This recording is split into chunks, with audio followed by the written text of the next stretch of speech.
శ్రీమాత్రే నమః. అందరికీ నమస్కారం.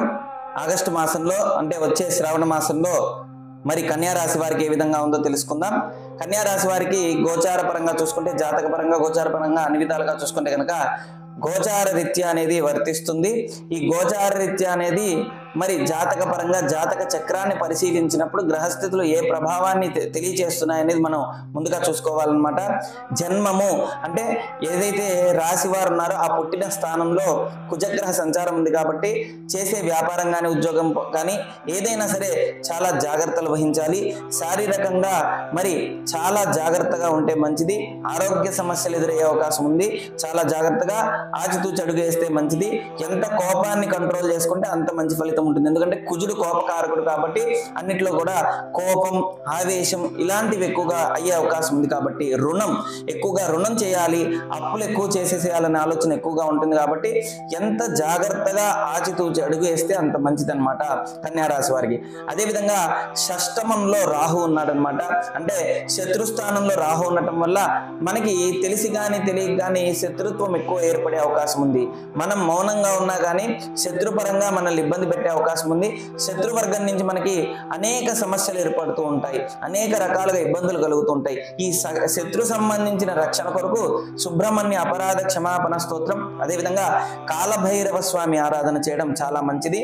ఎందుకంటే దుర్గాదేవి సంబంధించింది, కాలభైరవ స్వామి దేవి సంబంధించినది. ఈ యొక్క ఆరాధన చేస్తే కనుక శత్రు సంబంధించిన ఇబ్బందులు కలగకుండా, ఆటంకాలు కలగకుండా మనకు అన్నింటిలో కూడా విజయం సాధించచ్చు అనమాట. అదేవిధంగా సప్తమ స్థానంలో శనిగ్రహ సంచారం ఉంది కాబట్టి దంపతుల మధ్య ప్రేమ, ఆప్యాయత ఎదురవుతుంది. అదేవిధంగా ధర్మం గురించి ఎక్కువగా ఆలోచనలు ఎక్కువ వస్తూ ఉంటాయి. దంపతుల మధ్య ఏ పూజ చేస్తే మంచిది, ఏ అభిషేకం చేస్తే మంచిది, ఏ విధంగా ఆచరించవచ్చు, అన్ని రకాలుగా కూడా ధర్మ చర్చ ఎక్కువగా ఉంటుంది. అదేవిధంగా నిదానంగా ఉంటుందన్నమాట. నిదానం అంటే ఏ పని చేసినా మరి దంపతుల మధ్య కొద్దిగా సఖ్యత లేకపోవడం, పని అనుకున్నవన్నీ కూడా ఆటంకాలు కలుగుతూ ఉండటం, అన్నింటిలో కూడా రివర్స్గా ప్రవర్తించుతూ ఉండటం, ఇలాంటివన్నీ కూడా జరిగే అవకాశం ఉందన్నమాట సప్తమంలో రాహు. అదేవిధంగా దశమంలో గురువు శుక్రుడు కలయికతో ఉంది కాబట్టి దశమ స్థానం లాభస్థానం. మనకి మంచి లాభం రావాలన్నా, ఆయుష్ పెరగాలన్నా, ధన సంపాదన పెరగాలన్నా మంచి గ్రహ దృష్టి ఉండాలంటారు. కాబట్టి గురుగ్రహం వచ్చింది కాబట్టి వ్యాపారం కానీ ఉద్యోగం కానీ మంచి వృద్ధిలోకి వచ్చే అవకాశం ఉంది. ధన సంపాదన పెరుగుతుంది. ధన మూలంగా అన్ని రకాలుగా కూడా కలిసి వస్తుంది అనమాట. అనేక రకాలుగా ఇబ్బందుల నుంచి గురు దశమంలో ఉండటం వల్ల మంచి జరుగుతుంది, లాభాలు చేకూరుతాయి. దాంతో పాటుగా శుక్రుడు కలిసి ఉన్నాడు కాబట్టి ఒకరు శుక్రుడు ఒకరు గురువు కాబట్టి గురు శుక్ర కలయికతో ఉన్నది ఏదైనా సరే ఒక్కొక్కసారి ఆటంకాలు కలుగుతూ ఉంటాయి. మనం ఒకటి అనుకుంటే ఇంకోటి జరుగుతూ ఉంటుంది. మనం ఎక్కువగా ఎంత ధ్యాస పెడితే అంత మంచిది. చేసే వ్యాపారం కానీ ఉద్యోగం కానీ చాలా శ్రద్ధగా వహించడం చాలా మంచిది అనమాట. ఎందుకంటే ఈ గ్రహస్థితులు ఒక్కొక్కసారి ఒక్కొక్క ఫలితాన్ని ఇస్తూ ఉంటాయి అనమాట. గురు శుభ ఫలితాన్ని ఇస్తే శుక్రుడు యోగ ఫలితాన్ని ఇస్తుంది అనమాట. రెండు కలిసి ఉన్నాయి కాబట్టి మంచి యోగదాయకంగా ఉంటుందన్నమాట. అదేవిధంగా ఎప్పుడైతే శత్రుగ్రహాలు రెండు శత్రుగ్రహాలే కాబట్టి మనకి చాలా జాగ్రత్తగా మౌనంగా ఉండటం మంచిది. ఎదుటి వ్యక్తితో మాట్లాడేటప్పుడు చాలా క్షుణ్ణంగా తెలుసుకొని ఆ వ్యక్తి గురించి తెలుసుకొని మాట్లాడితే మంచి ఫలితం ఉంటుందన్నమాట.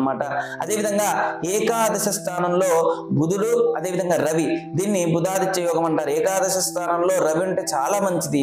పితృ సంబంధమైన దోషం ఉన్నా, పితృ సంబంధమైన శాపం ఉన్నా ఇవన్నిటికి కూడా నివృత్తి కొరకు ఈ సమయం చాలా మంచిది అనమాట.